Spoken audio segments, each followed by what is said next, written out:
Tuhan. Oleh itu janganlah engkau menjadi orang-orang yang kafir. Dan janganlah mereka yang ingkar dapat menghalangmu daripada menyampaikan dan beramal dengan ayat-ayat Allah Ta'ala.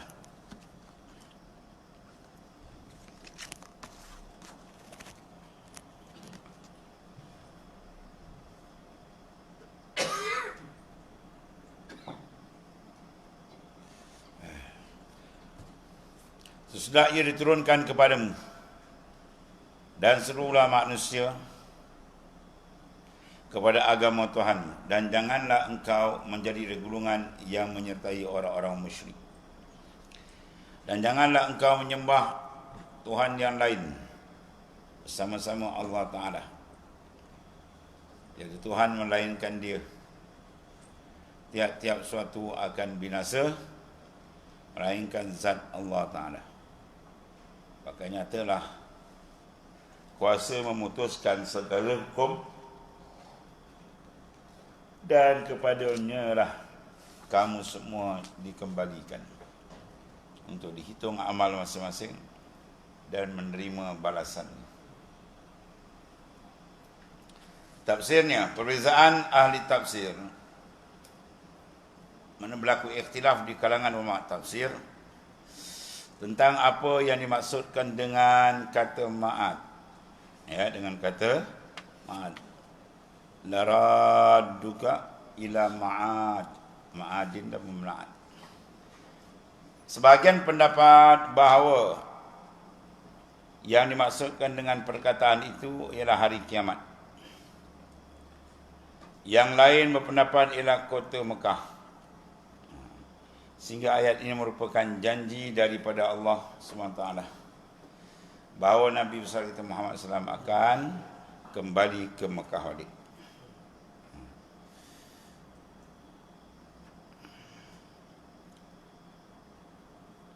Sebagai orang yang menang, sebagaimana diceritakan dalam surat Al-Fat, idza jaa nasrullahi wal fath, datanglah pertolongan Allah dan fath itu fatin Makkah. Islam jatuh balik, Islam maka jatuh ke tangan Rasulullah SAW.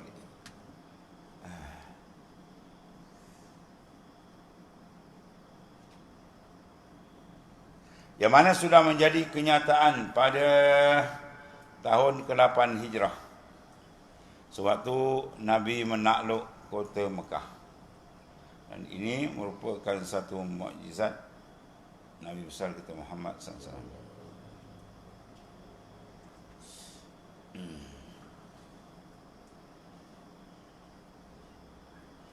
Kemudian Ibnu Abbas radhiyallahu anhu sendiri pernah menafsirkan, antara ulama besar tafsir sahabat Ibnu Abbas, dapat tahnik daripada Rasulullah SAW dalam doa, wa ma faqih fi din wa alimu fit ta'wil, jadikan dia orang yang faqih dan hukum hakam dan bijak dalam bidang tafsir. Jadi Ibnu Abbas ada mentafsirkan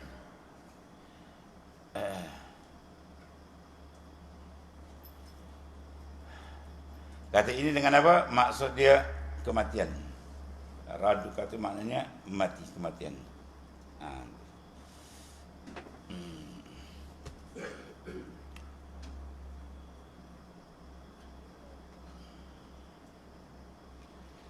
Dengan hari kiamat, ya, dengan syurga semualah maksudnya. Dan pernah menafsirkan dengan kota Mekah.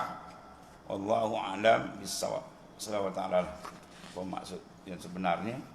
Tapi itulah kembali maksudnya. Dua diterima jugalah. Dua benda itu berlaku. Dua benda ni akan berlaku hari kiamat. Dan masuk Mekah pun sudah berlaku. Hai Allah. Kemudian Allah Subhanahu wa taala berfirman dalam ayat di atas. Maksudnya, katakanlah wahai Muhammad SAW kepada orang yang menentangmu dan mendustakannya di antara kaummu sendiri yang masih musyrik dan kafir. Tuhanku lebih mengetahui, beritahu dia, sifat di antara sifat Tuhan itu. al-ilmu. Mengetahui daripada dan daripada kamu.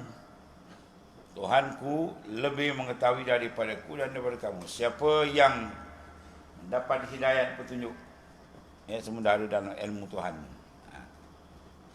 Dan siapa yang dalam kesesatan pun dah ada dalam ilmu Allah Ta'ala sebelum kita hadir lagi dah. Kemudian Allah Ta'ala berfirman memperingatkan, ya, kepada Nabi besar kita Muhammad sallallahu alaihi wasallam betapa besarnya nikmat yang dikurniakan kepadanya dengan mengutusnya sebagai Rasul. Jawatan paling besar dalam kehidupan manusia dunia ini adalah Rasul. Dan menurunkan pula wahyu ayat-ayat Allah Ta'ala kepadanya. Ya. Tanda rahmat dia. Maka janganlah sekali-kali engkau, wahai Muhammad SAW, menjadi penolong bagi orang kafir. Ya, jangan bantu, jangan bersama-sama sekongkol dengan golongan yang menolak ketuhanan Allah Ta'ala, melakukan syirik dan sebagainya.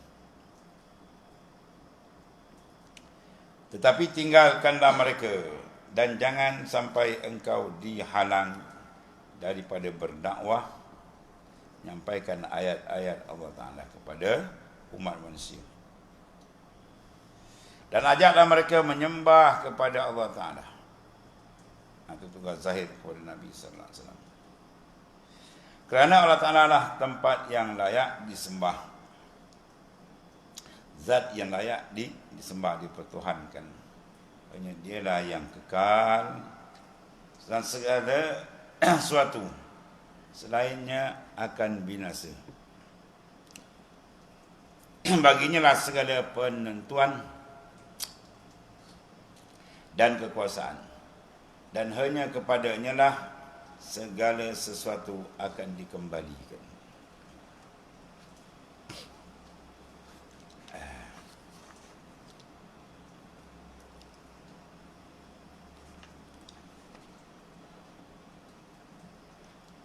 Nama surah Al-Qasas, ya, yang menceritakan dia telah Nabi membawa cahaya petunjuk. Ada orang yang dapat, ada yang sebaliknya, ada yang menerima, ada yang menentangnya. Maka serulah dengan cara yang baik. Jangan dihiraukan orang kafir musyrikin. Teruskan mana Allah.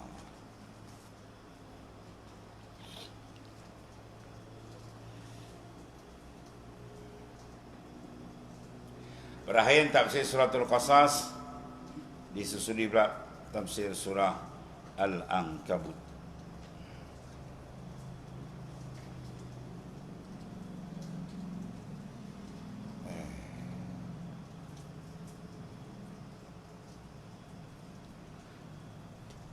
Bismillahirrahmanirrahim. Alif Lam Mim. Ahasiban nas an yutraku an yaqulu amanna wa hum la yuftanun. Wa laqad fatanna alladhina min qablihim fala ya'lamanna Allahu alladhina sadaqu wa la ya'lamanna al-kadhibin. Am hasibal ladzina ya'lamuna as-sayyi'ati an yasbiquna sa'a ma yahkumun.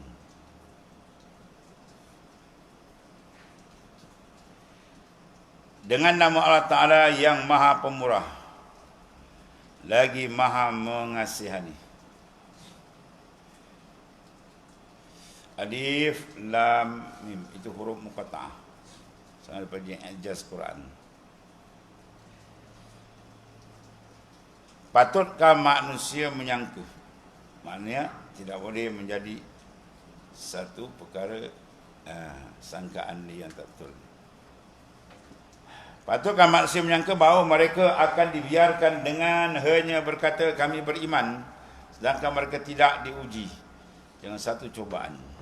Mana mereka akan diuji, ya, sikit atau banyak, kecil atau besar, atau ujian macam-macam. Sebab Tuhan nak letak kan martabat mereka tinggi, angkat apa dosa tu di antara kedatangan bala tu bagi orang beriman tu lah dia sama ada diangkat martabat, hapuskan dosa dan sebagainya. Dan dengan sesungguhnya kami telah menguji, demi sesungguhnya kami telah menguji orang-orang yang terdahulu daripada mereka, maka dengan ujian yang demikian nyata apa yang diketahui Allah Ta'ala tentang orang-orang yang sebenar-benarnya beriman, dan nyata pula di kalangan orang-orang tentang orang-orang yang berdusta. Supaya Allah Ta'ala mengetahui. Maknanya kalau tak buat ujian, Tuhan tak tahu. Tuhan tahu lebih daripada tahu. Sebelum ada kita, Tuhan dah tahu. Ya. Ini makna tahu secara zahir. Ya. Nampak pendedahan dia terus. Dan bukan patutkah, bahkan patutkah orang-orang yang melakukan kejahatan menyangka bahawa mereka akan terlepas daripada azab kami? Jawabnya tidak. Amatlah buruk apa yang mereka hukumkan itu.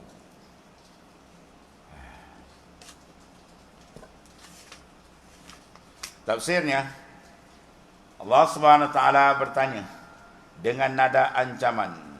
Ya, adakah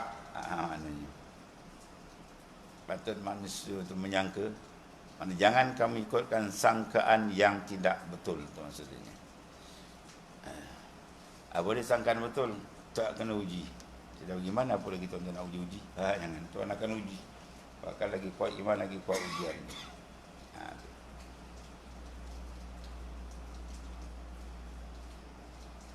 Ya Ta'ala bertanya dengan ancaman, apakah manusia mengira bahawa mereka akan dibiarkan mengaku beriman tanpa diuji? Sesungguhnya Allah Ta'ala pasti akan menguji hamba-hambanya yang mukmin, ya, masing-masing dengan taraf masing-masing. Sesungguhnya Allah Ta'ala telah menguji orang-orang yang sebelum kamu. Kalau Rasul, para Nabi diuji dan dapat ketinggian di sisi Allah, mengambung nyawa, maka siapa kita? Takkan nak dapat ketinggian peri-peri, lagi dia akan diuji oleh Allah Ta'ala. Cuma kita minta supaya tiap-tiap kali ujian kita lepas, jangan sangkut. Ya.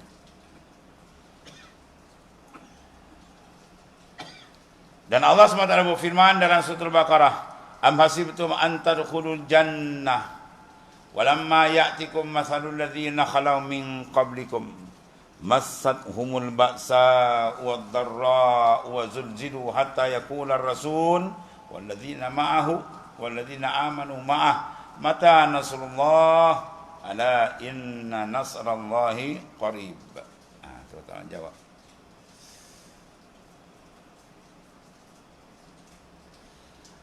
Adakah patut kamu menyangka bahawa kamu akan masuk syurga, padahal belum lagi sampai pada kamu ujian? Ya. Jangan dia berangan nak dapat syurga, jangka amal dia tak semana. Ujian pun Tuhan tak uji. Bila orang tu banyak ujian, menandakan orang tu lagi dekat. Ya, mangkana fi dinihi sulban istaddah balak.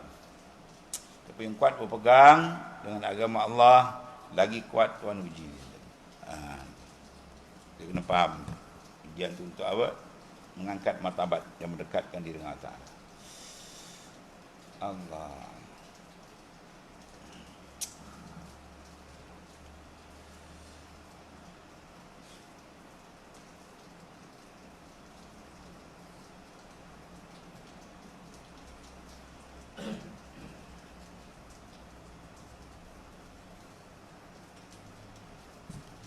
Apakah patut kamu menyangka bahawa kamu akan masuk syurga, padahal belum lagi sampai pada kamu ujian dan cubaan seperti yang telah berlaku pada orang-orang yang terdahulu daripada kalangan kamu.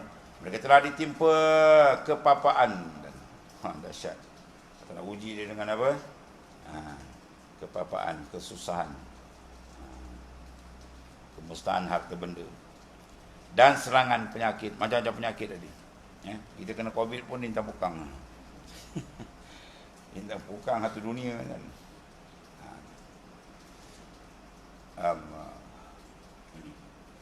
Serta digoncang, wazul zilu, digoncang ya oleh ancaman bahaya musuh tadi, sehingga berkatalah Rasul dan orang beriman. Rasul, orang hebat kan, tak ada manusia lebih hebat daripada Rasulullah. Dan di kalangan sahabat orang hebat. keluar perkataan mata nasrullah. Bila lagi datang pertolongan Tuhan. Maknanya apa? Bukan syak, bukan apa tak. Cuma maknanya apa? Kuat ujian tu. Bila lagi datangnya pertolongan Allah. Ketahuilah sesungguhnya pertolongan Allah itu dekat. Dokek je kan. Ngap sekali aku nak bedalkan. Turun kembali kejap. Habis. Tapi ahli hikmat ilahi tangguh.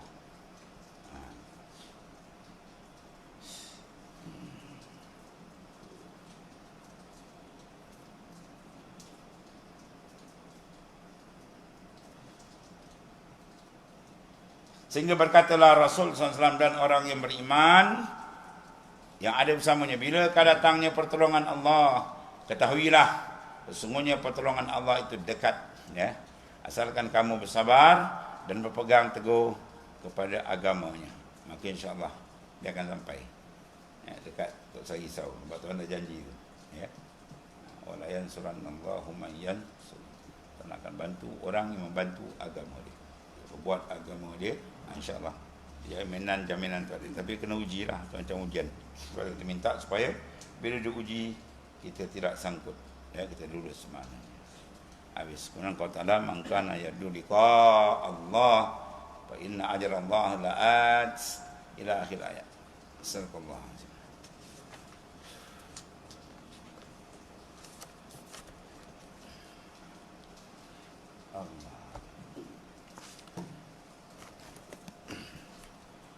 Bismillahirrahmanirrahim.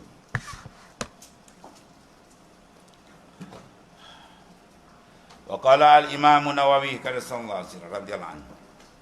Kami riwayatkan dalam Sahih Bukhari dan Muslim daripada Sayyidina Abi Hurairah radhiyallahu anhu. Rasulullah SAW bersabda, la yakul ahadukum at'im rabbak. Ya. Wadi rabbak. Iski rabbak. Wal yakul sayyidi wa maulai. Wala yakul ahadukum abdi. Ya, amati. Wal yakul fatai atau fatati wa gulami. Maksud, janganlah salah seorang daripada kamu mengatakan berilah makan, ya, berilah makan Rabbmu. Maknanya apa? Tuhan kau. Sediakan air wuduk untuk Rabbmu. Ya. Sebab Rabb ni kita gunakan apa? Pada Tuhan ni. Ya, pada Tuhan. Rabb. Kemudian nak gunakan pada penghulu dia tu, dipanggil Rabb. Bagi sediakan makanan pada Rabb. Kata Tuhan buat makan.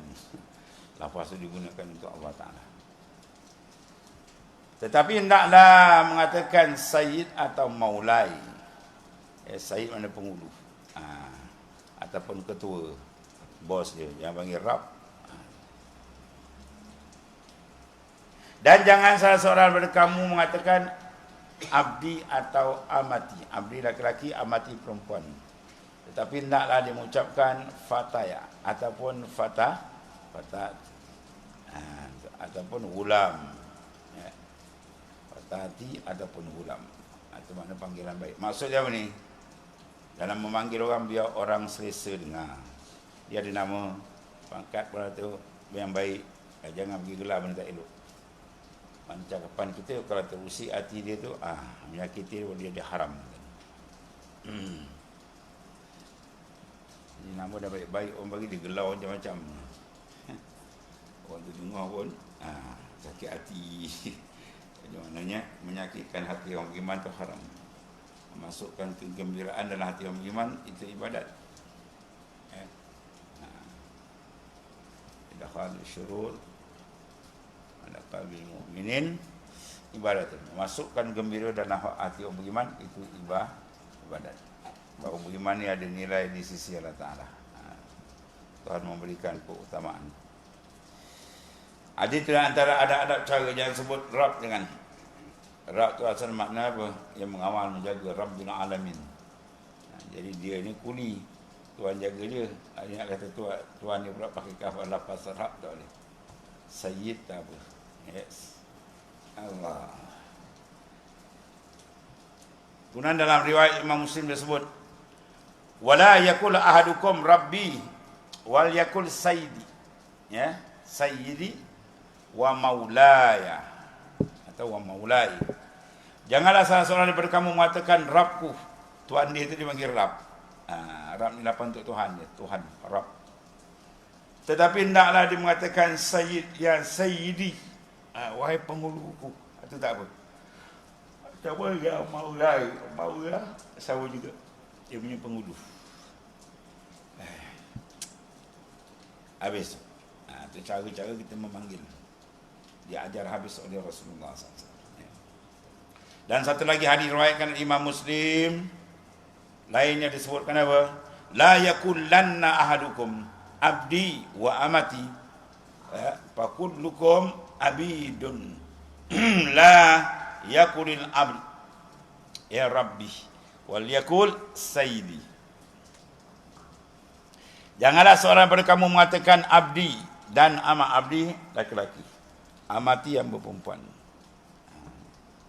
Kerana kamu semua adalah hamba. Sebab orang hamba, hamba juga.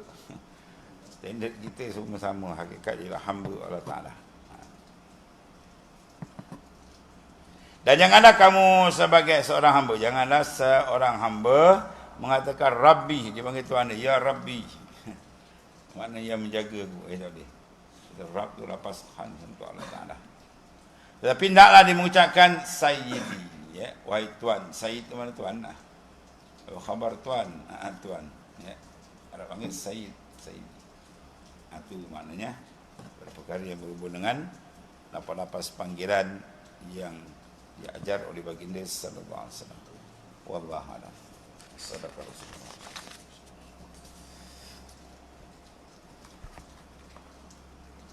Bismillahirrahmanirrahim. Sayyidina Maulana Muhammadin